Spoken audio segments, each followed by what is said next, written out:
Good morning and good afternoon to those of you who are on the East Coast. We're welcome to our webinar, Fifth Encuentro Hope and Challenges in Hispanic Ministry. My name is Pedro Rubalcava, Director of Hispanic Ministries here at OCP. It's good to be able to share this message with you. But before we get started, I'd like to recommend that you turn off any other programs or apps that you might have running,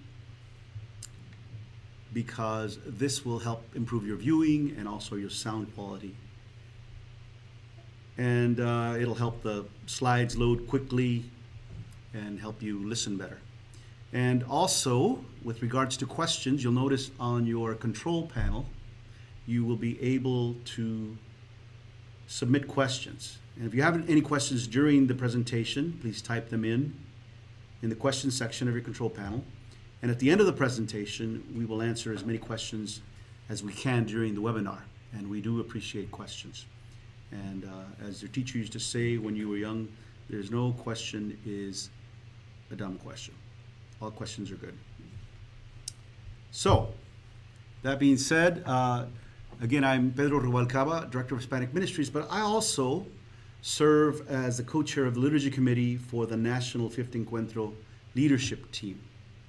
And so I have a unique view into what the Encuentro is. And so feel free to ask any questions in that regard as well. And before we begin, I'd like to invite you to pray with us the prayer for the Fifth National Encuentro of Hispanic Latino Ministry. And together we say, God of mercy, you that went out to encounter the disciples on the way to Emmaus, grant us a missionary spirit and send us forth to encounter our brothers and sisters, to walk along beside them, listen to their hopes and dreams, rekindle their faith with the fire of your word, prepare them to recognize you in the Eucharist, and send them as missionary disciples to share the joy of the gospel to present and future generations of every race, language, and culture. We ask you this from our burning hearts, filled with the Holy Spirit, in the name of your beloved Son, and through the intercession of our Mother, Mary of Guadalupe, star of the new evangelization. Amen. Thank you. So, some of you may be wondering, what does encuentro mean? And although you can kind of see that it looks just like encounter, which is the equivalent in English. In Spanish, the term is actually packed with more meaning than the literal translation of the English cognate. It is often used in spiritual terms. It seems to be one of Pope Francis' catchphrases when he says, the culture of encounter, which means encountering Christ and therefore encountering those that Christ loves. Ultimately, it's about relationships. This is a quote that I found in an article that I read recently about the culture of encounter. An encounter between God and oneself, which begins first and foremost by acknowledging that we are being encountered by our Creator who loves us infinitely. And also from Evangelii Gaudium, which is the Pope's encyclical, The Joy of the Gospel. Pope Francis himself says it's a renewed personal encounter with Jesus Christ, or at least an openness to letting him encounter them. So when we talk about encuentro, it doesn't just mean an encounter with the risen Christ, with God. It also means encountering people through which we encounter God. So the encounter with the body of Christ is an encounter with God, with the risen Christ. And Pope Francis talks about this quite a bit. So, but what is an actual encuentro? We're talking about the fifth encuentro. So what is the actual encuentro? It's a process. It's not an event. It's not a one-time thing, but it's a journey, a process of the encuentro for the Hispanic Latino ministry is deeply ecclesial. It is convened by the bishops. So it is motivated by reading the signs of the times. So we invite the Holy Spirit to come into this encounter, this encuentro, who call the Hispanic Latino community to raise their voices, prophetic voices, some would say, as other documents of the U.S. bishops have called the Hispanic community to be a prophetic voice in the church in the U.S. And because there is a fifth encuentro, you're probably wondering, some of you might be wondering, well, what happened to the first, second, third, and fourth encuentros? So I'm going to tell you a little bit about this. The first encuentro happened in 1972. And at that time, there was maybe 27% of the Catholic Church in the U.S. was Hispanic Latino. And this encuentro called for greater participation of Hispanic Latinos in leadership at all levels within the church.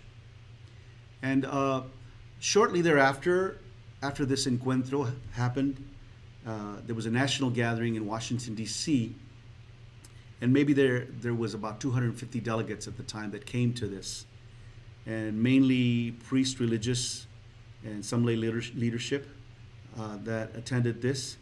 And shortly thereafter, the Secretary for Hispanic Affairs was formed at the USCCB as an actual entity to look at and be a consultation for the bishops on all matters of Hispanic ministry. And then also, I'll have you know that that's when I first became aware of the encuentro. I was 14 years old, and my father took me to the parish, and at that time we were looking at some of the results of that. And I remember being part of this conversation at the parish Our Lady of Perpetual Help in Brawley, and I'm grateful that my father took me to be part of this and be involved on a level as a young person in high school in the workings of the church and understanding what the church asked of me. And then in 1977 was the second encuentro, again in Washington, D.C. We had a bit more participation, maybe I think around 500 people were there.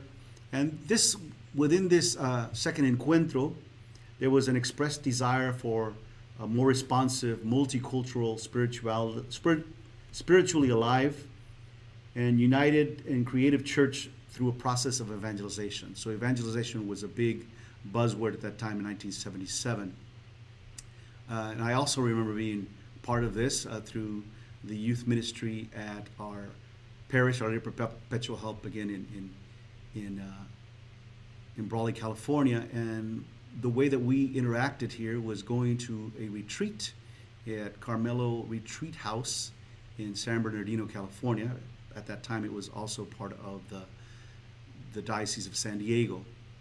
And it had a wonderful impact on me. I got to not only learn from the people that went, but encounter many other people. That was the first time I had met and encountered a young man at the time. We were both about the same age.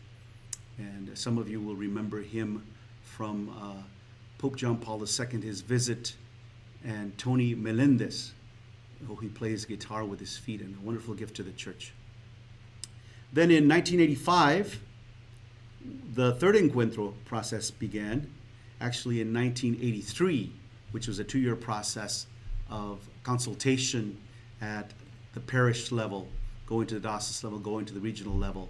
And many things happened here. It was actually one of the first times when they had an actual consultation with youth in some of the dioceses of the United States. I think in California that was a big part there.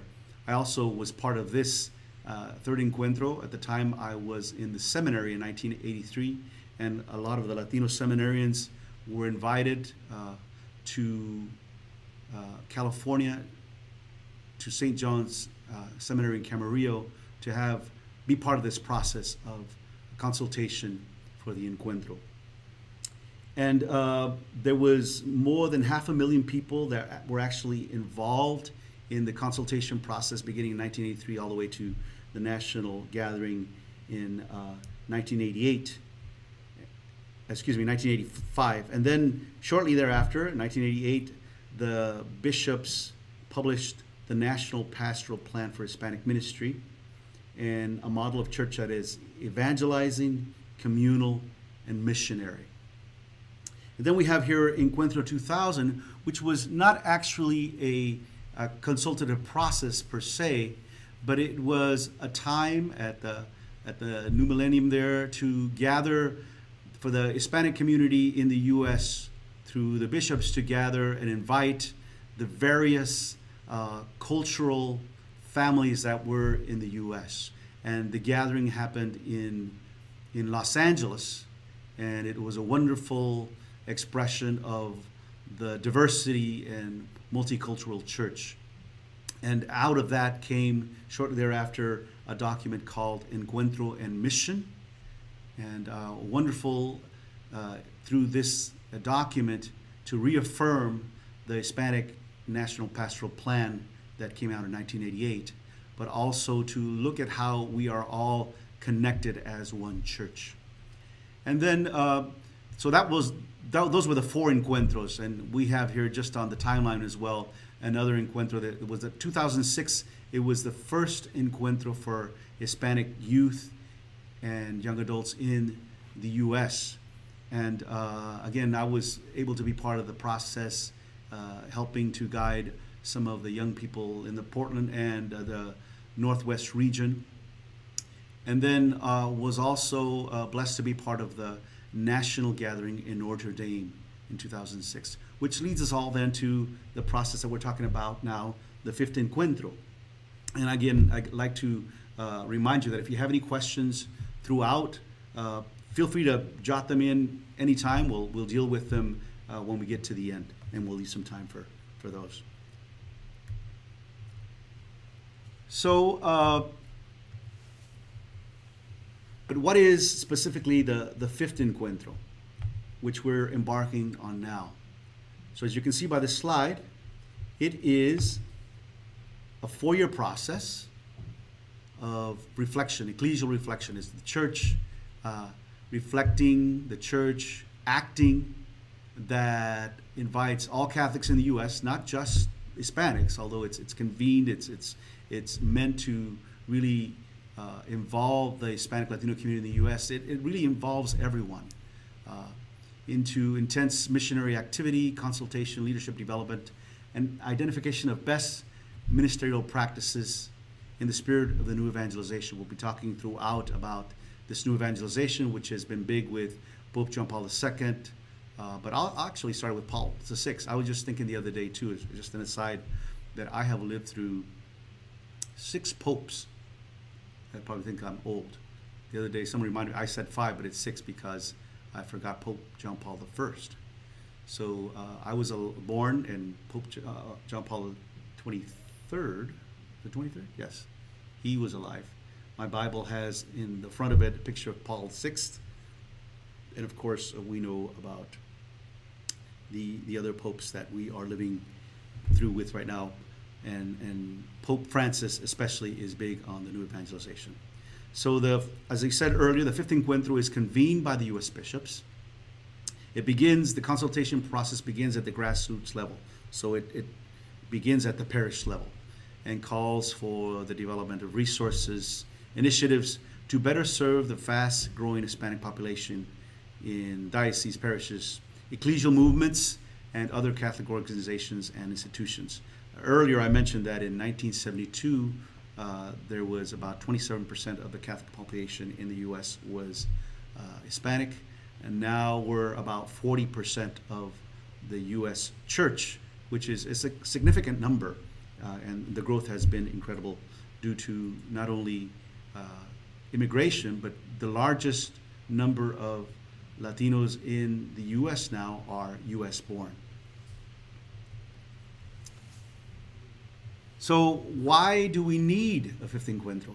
As I mentioned earlier, that the large number of emerging Latinos under 18 years of age are 60% of the Catholics in the U.S., that's an amazing number. And so we want to reach, through this process, more than 1 million. We hope to reach more than 1 million Catholics, Hispanic, Latino Catholics, and beyond through a process of new evangelization and missionary discipleship. So hopefully you will be one of those persons, or your parish will add to this million and beyond that are part of this historic moment. And we want to also raise new leadership, interculturally competent leadership. obviously that it's not just to serve Hispanic Latinos, but it's to serve the whole church. And one of the interesting things that's happened or is happening is many of us have been in this for a long, long time, and we're not getting any younger. And the challenge is out there to really raise new leadership, to invite young people into formation to be leaders for the church. The fourth thing is to expand a space for growth of leadership inclusion, not like I said, not just to serve Hispanics, but to serve in all levels of ministry in the church, in parishes, diocese schools, Catholic institutions, etc. And the fifth reason is because the largest segment of Hispanic Latino presence in the U.S. is young people under 18, we really want to make an effort to look at and call forth the second and third generation of young people. And not only young people, but I am second generation U.S. born. My parents were immigrants. And so I have, my children will be the third generation. And so parents and grandparents that fall into those second and third generations, I think we need to have a lot to say, but especially we encourage young people to be involved in this process. Sixth, we want to strengthen the Catholic identity of Hispanic Latino families and their call to missionary discipleship. We're all called to be missionary disciples. And if any of you have read the Evangelii Gaudium, this is a big theme that Pope Francis calls us to. And lastly, we want to invite all Catholics, again, not just Latinos, Hispanics, but all Catholics, to live the Catholic social teachings and empower them to address their own human development. So these are important reasons why we think, and it's an urging of the Spirit, that we need this fifth encuentro. I'm very excited about it, to be part of this historic moment. And like I said, I have been raised as a Catholic in this realm of the spirit of encuentro. So the theme for the encuentro, the fifth encuentro, is an important one. And we've talked quite a bit about Pope Francis. And you might notice some of this because it comes from the document, the encyclical Evangelii Gaudium, the joy of the gospel. So the principal theme is witnesses, missionary disciples, witnesses of God's love. And then we have 5 generative themes. And these come from, if you are familiar with the document, or if you want to be familiar with it, I recommend it. But in paragraph 24, these are called out in some sense, but they directly relate, if you make the connection, to then the encounter that the risen Christ had with the 2 disciples on the road to Emmaus, from the Gospel of Luke. And so these 5 generative themes, let's take a look at them. Call to a loving encounter with Jesus. And the image comes to us of then the 2 disciples on the road talking amongst themselves, and Jesus becomes present to them even though they don't recognize him. With words and actions, do it. So it's a call to action. It's not just about speaking and interacting through words, but that this gospel is alive and it urges us to action. It urges us to be Christ in the world. The third one is walking together with Jesus. Again, the image comes to mind of Jesus walking with us and speaking to us. And we do this as a body of Christ when we gather on Sunday, certainly. But there has to be other moments when this body of Christ then interacts with Jesus as our head, our shepherd, our leader. And so as disciples, we follow Jesus. And the fourth generative theme is bearing fruits of new life. If we have encountered Christ, then Christ calls us to bear fruits. And how is our life changed because of that encounter? And we'll be able to look at these 5 generative themes in the process that happens at the local level. And the fifth one is celebrating the joy of being missionary disciples. Again, we call to mind Pope Francis and the joy of the gospel. We have to be joyful. If we have encountered Christ, we have to be joyful and share that gospel message with joy. And these 5 themes will be are the 5 themes that are part of the manual, which I'll talk to you about a little bit later, that is going to guide us through this process of consultation and reflection and action. Those of you who have just come in, I'd like to welcome you personally and remind you that we will be taking questions at the end, or answering questions at the end of the session here. And just use your control panel there. You'll see a little line with a little arrow that says questions. You click on that, type in your question and submit it, and we'll collect them and answer them at the end of the session. So the fifth encuentro has a goal, and the primary goal of this process, again, it's not an event, it's a process, is to discern the way in which the U.S. Church can better respond to the Hispanic Latino presence, and to strengthen the way then that Hispanic and Latinos respond as church to this call of new evangelization as missionary disciples. And we're serving the entire church, and that's why it's important for people, regardless of whether you're Hispanic or not, to be able to involve yourself and be part of the process in any way you can. All the documentation, all of the resources will be in Spanish and in English. Especially we want to ensure that people have a way to engage. And so this fifth encuentro process will help us discern the best practices, how best to pastorally and evangelize on the parish level, on the diocesan level, on ecclesial, with ecclesial movements and all organizations that are part of this process. And one of the things that we have learned along the road in preparing for this fifth encuentro is the excitement that is out there in sharing the stories, and the people that have not had an experience of encuentro, like I have been fortunate enough to have through the years, but excited about the possibilities that this brings. On Tuesday, I was watching some of the assembly of the Bishops' Assembly in Baltimore, and they gave a little presentation on the fifth encuentro. And there was a few bishops that rose up from the assembly and actually looked at it as not only questions that come up as to how do we do it, but there was one bishop in particular, I don't remember his name, but he said, I look at this as not as a dividing between Hispanics do this and we all watch, but it's an opportunity for us all to be engaged. And he made a comment that said, in my diocese, I want everyone to be involved in this. I thought that was wonderful.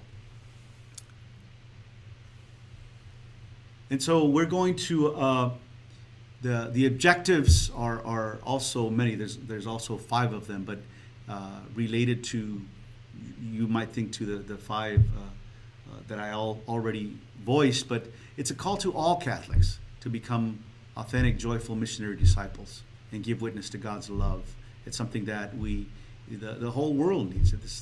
This witness of who God is, of the love that God calls us to, and be prophetic voices in a church that is very diverse. The second is to provide a new vision, ecclesial vision, that allows for us to engage, to invite others to be part of what we have in our parishes through our youth and young adult ministry, family ministry, and really to live out our baptismal vocation. So it's not just about engaging, but it's about creating avenues for people to feel welcome and feel like they belong in the church. And maybe it'll be people that have not been involved in a while. Pope Francis talks about the peripheries. So this is going to be a challenge for us through this process to go out to the peripheries and invite and engage. The third one is to accompany, not only engage, but accompany the Hispanic Catholics who find themselves, like Pope Francis says, in the peripheries, particularly those who live in at-risk situations and are not currently involved. There's in the national team, there's representation from not only ecclesial movements, but also from the folks that work with our campesinos, with the farmer migrant ministry, and some of these folks that are for the most part kind of invisible at times, but also to look at people that are in prisons. How do we connect with the folks that are imprisoned and the peripheries on some level? And we can think of many peripheries, but those are some that come to mind at the moment. And so we have representation at that level also on the National Committee. The fourth is to identify opportunities for Hispanic Catholic pastoral leaders to serve at all levels. We talked about that earlier as well, that we would be the protagonists, that we would be those that are not only involved in this new evangelization, but are calling others to new evangelization. And in many dioceses, for instance, that I'm aware of, I mean, aside from having the Hispanic director in the diocesan level, many of the dioceses, because of the makeup of the diocese, they have Latinos leadership involved in all levels of leadership at the diocesan level. One of the things that is I found kind of interesting in preparing for this is before the 1972, the first Encuentro, there was one Hispanic Latino bishop in the U.S., Archbishop Patrick Flores. But also now we have, I think there's over 35 Hispanic Latino bishops in the U.S. So there has been growing exponentially the number of folks that are not only bishops, but in the clergy and lay leadership. And that's exciting to see. And the fifth one is to really stimulate this new wave of faith formation leadership initiatives. You know, how do we involve Hispanic young people or a diverse families in the church to enter into Catholic school and receive Catholic formation, not just elementary school, but in high school, but also at the university level. How many people become theologians, for instance, Hispanic theologians? And there's wonderful ways for organizations that are involved with theologians, or organizations that are involved in lay leadership to look at this and reflect and be part of the process as well. And ultimately to celebrate this good news of Jesus Christ and how we become this leaven in the reign of God in our society. I get excited even thinking about this. I hope you have many questions, and I hope you have something to be excited about.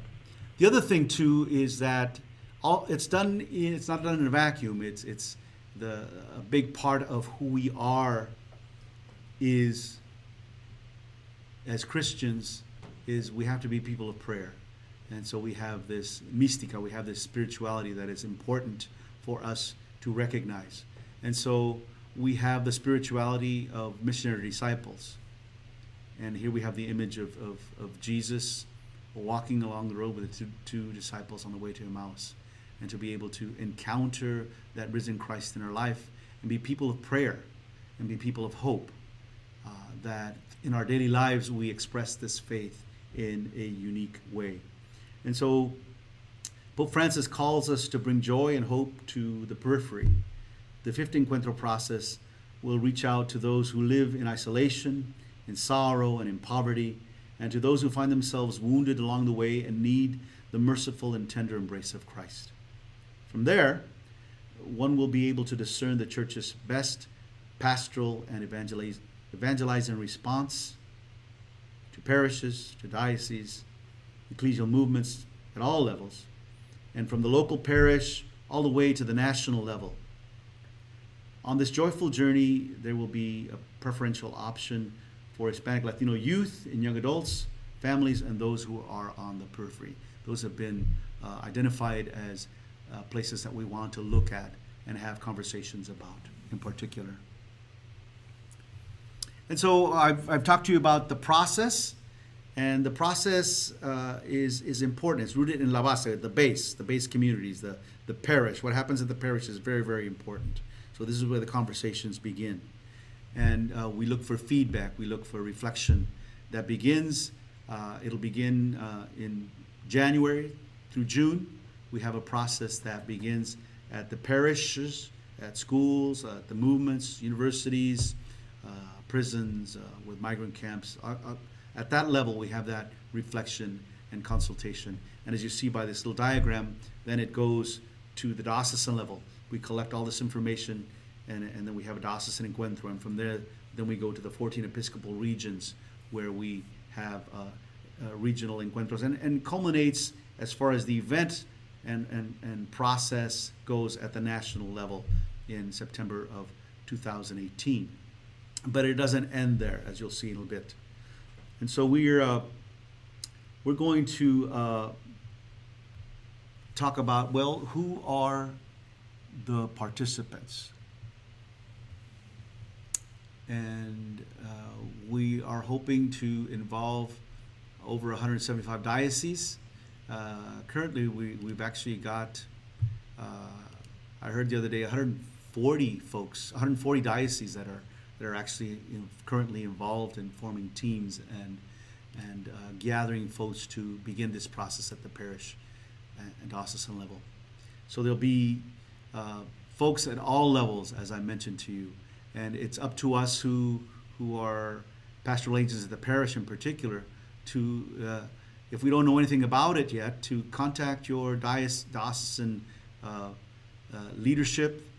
Most dioceses have by this time formed diocesan fifth encuentro teams. If it's not there, I'll show you in a little bit how you can connect to with a little more information with the regional encuentro team as well. And so in a span of 4 to 5 years, and we've already begun a couple of years ago, we look at involving 1 million. I think we can easily go way beyond that. And so all of the ministries at the parish level, all the movements, we're expecting your participation, your representation. And how are we going to do this? Well, we live in the 21st century, and wonderful, wonderful things have happened that weren't around back when the first encuentro or even the fourth encuentro happened, and now they're just so readily available. And so we're going to call your attention to this idea of using the social media. And if you look here, there's a www.fiftencuentro.org, vencuentro.org. And it's a wonderful website where you can connect and find the ways to connect to social media and all the things that are going to be happening. But the website is going to not only provide for you a lot of information, some of which I've talked about right now, but also it's going to make available to you ways to connect not only to the regional leadership, but also the diocesan leadership, and in some way, shape, or form, then the parish leadership as this process begins to take shape. And it'll be a way also to record, for history's sake, all the different and wonderful things that are happening as part of the Fifth Encuentro process. You'll be able to go on there and make connections to videos, YouTube videos that have come along, and as some of the formation has happened on the national, regional, and diocesan level in the trainings of these teams. One of the things that I was able to be a part of recently as part of a delegation that went on a pilgrimage to Rome, and we actually were able to stay at Duomo Santa Marta and saw the Pope there. And on Tuesday at the Assembly of Bishops, they showed a video of Pope Francis encouraging the U.S. bishops to become involved and giving his blessing on this the Fifth Encuentro. And so you might want to look for that also. It was tagged on through the fiftencuentro.org, but also on the Facebook page, and it's a YouTube video that comes directly from the Vatican, and a wonderful, wonderful message of encouragement and blessing for this Fifth Encuentro process. And so how does it look like? So I've told you that we've been forming leadership to put this process into motion.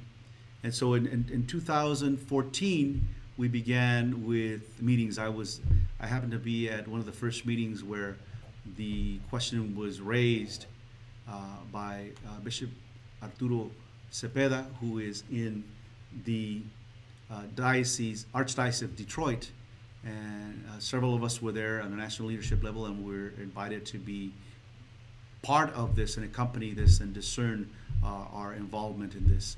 And so I've been fortunate, I've been blessed to be able to be part of this national team. And so after we created the national team, we had an experience of the process of Encuentro. Then we went on to the different regions, the 14 Episcopal regions, and we did the same. And recently, over the summer, spring and summer, this past spring and summer, we created diocesan teams and went through a process of developing those teams as well. And so in 2017, in January of 2017, we begin the actual consultation process that begins at the parish level.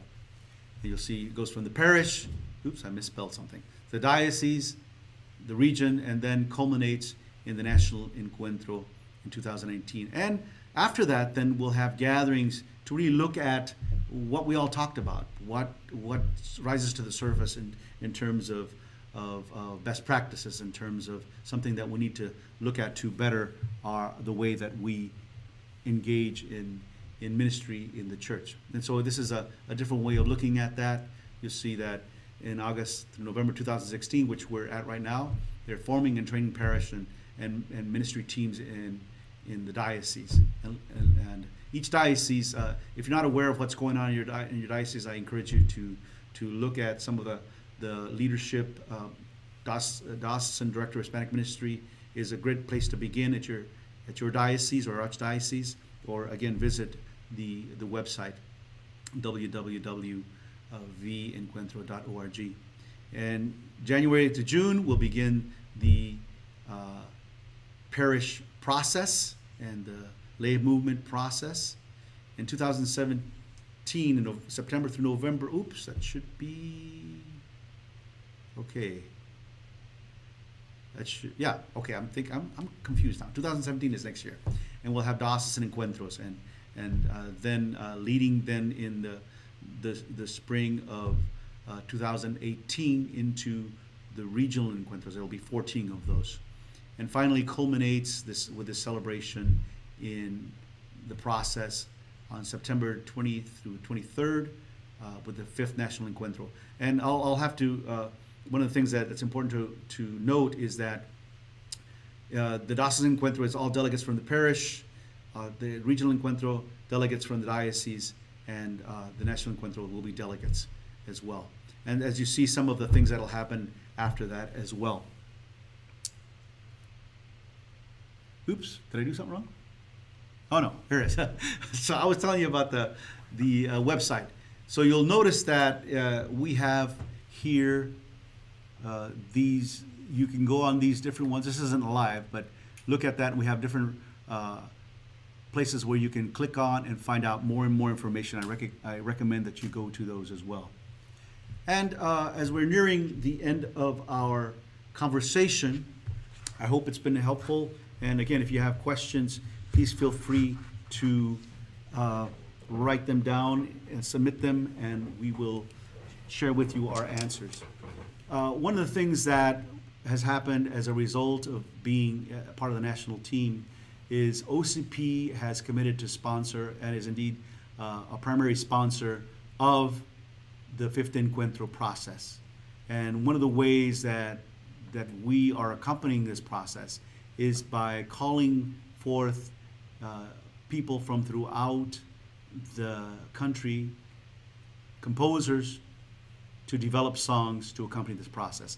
And so we came out with these 2 CDs, and the print will be available as well soon. The first one, Discípulos Misioneros, Testigos del Amor de Dios, actually songs composed specifically for the 5th Encuentro process. Iglesia Misión is a collection of songs to accompany the new evangelization.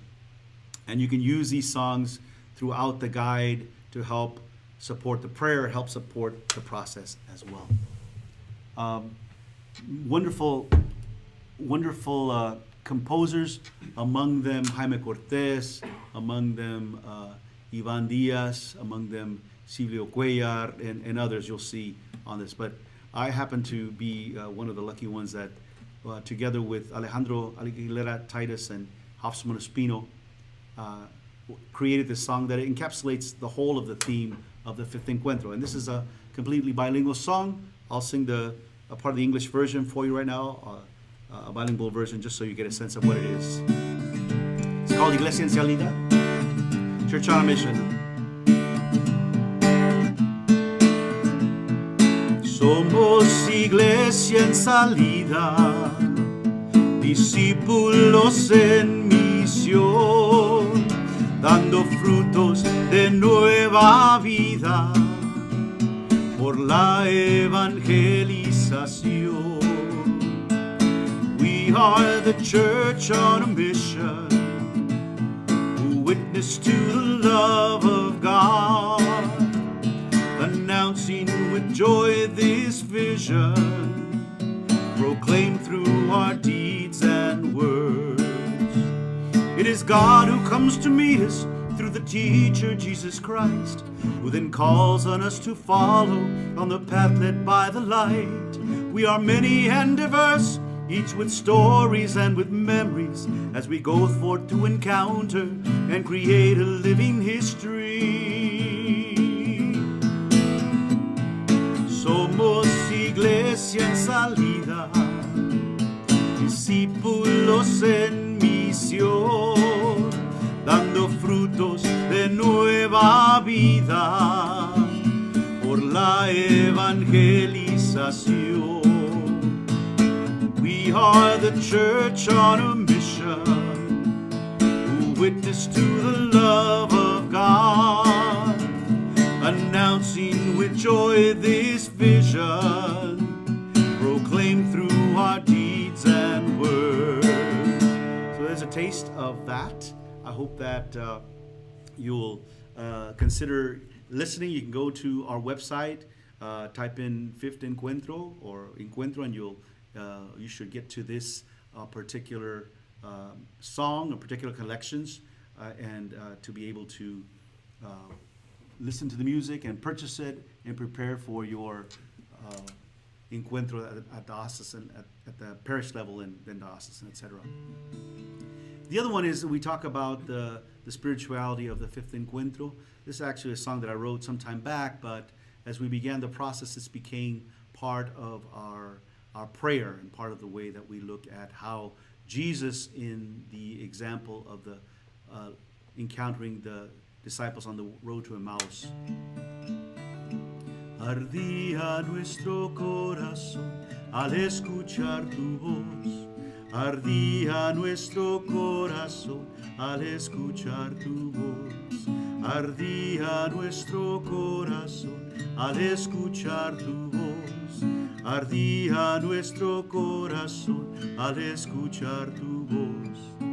Ven y háblanos hoy. Ven y háblanos hoy. Our hearts burn within us when we heard your voice. Our hearts burn within us when we heard your voice. Come and speak to us. Come and speak today. So those are the couple of songs that are on there. And now we come to the part where we look at your questions. And so I believe we have some questions now. No need to raise your hand, but we have you here. And so let's look at the first question. Yeah, we have some great questions, Pedro. We'll just jump right into it. Are diocesan coordinators being animated to actively include non-Spanish speaking Latinos for the Fifth Encuentro? I would hope so. I mean, that's the call for us. And so you can ask them about that, and you can say you heard it on the webinar, but also it's something that the bishops are expecting as well. So make sure that the priests, the pastors, make sure the pastors know as well. Great. Another question is, somebody's looking for advice for ministries that are open to Encuentro, but feel they need to plan for it, especially from a budgeting perspective. Yes, part of the process, if you look at, once you get the manual, which will be printed here in the next couple of weeks, I think, and you should visit the website for that and talk to your diocesan director. But there is, in that manual, a way to prepare for that. And one of the things that it's in there is creating a budget. And they'll have some suggestions for how to do that. Here's a great question. How do we encourage leaders to step up in Hispanic ministries? And what do you do to give Hispanic leadership the same energy as the Anglo communities? Well, I think in this particular instance, this is a wonderful opportunity to do that. One of the things is not only inviting, but walking along with. And that's where the parish leadership plays a big and significant role, not only in selecting and inviting, but looking for the right people to be in leadership and opening spaces. Sometimes it's a question of language. Do we have a wherewithal in our parish community to invite the people if their English is not, they don't speak it very well, or they don't write it very well, they don't read it very well? How do we create those avenues for that to happen? You talked about a few documents that were the fruit of previous Encuentros, NPP, FHP from '88, and Challenge from 2000.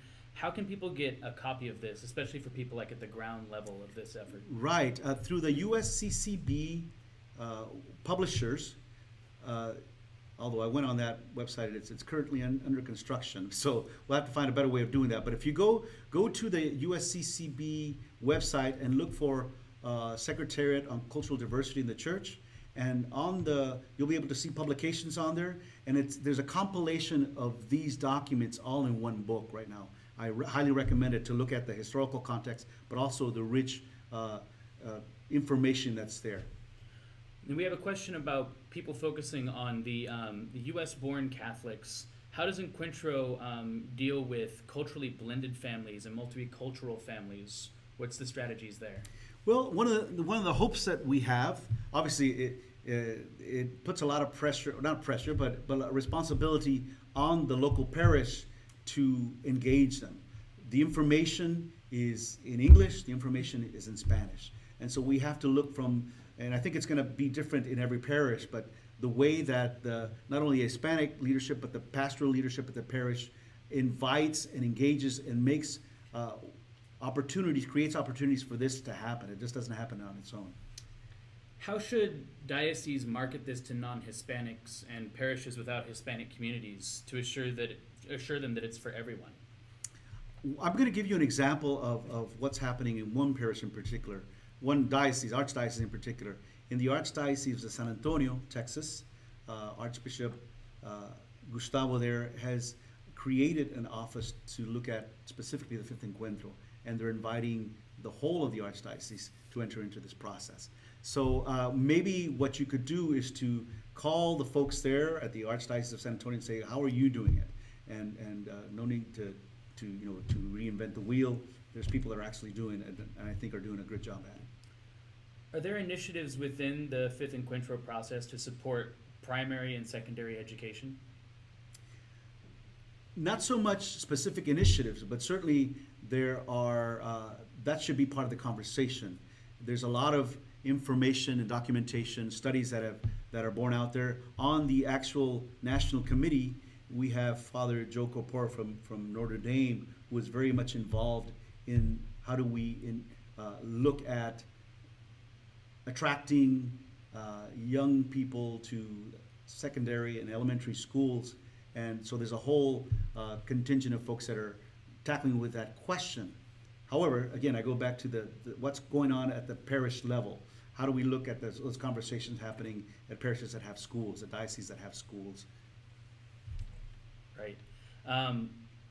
So I've actually wondered this one myself. How are the conversations documented and passed on to regional and national levels from the lower levels? Right. When you look at the manual, when that's ready, my understanding is that there will be a tool there to collect this information. So it's up to then the parish leadership in each of the groups that meet for the 5 sessions or however they decide to do these sessions to collect that information, and for the parish to collect that information, give it then to the diocesan level so that they can look at it in the diocesan encuentro process, and then as it goes on down the line. So there's tools there to collect this, and you'll have to wait to look at that. I haven't seen it exactly how it's going to be. I saw it along the way, but that wasn't my committee. So, but it's going to be great.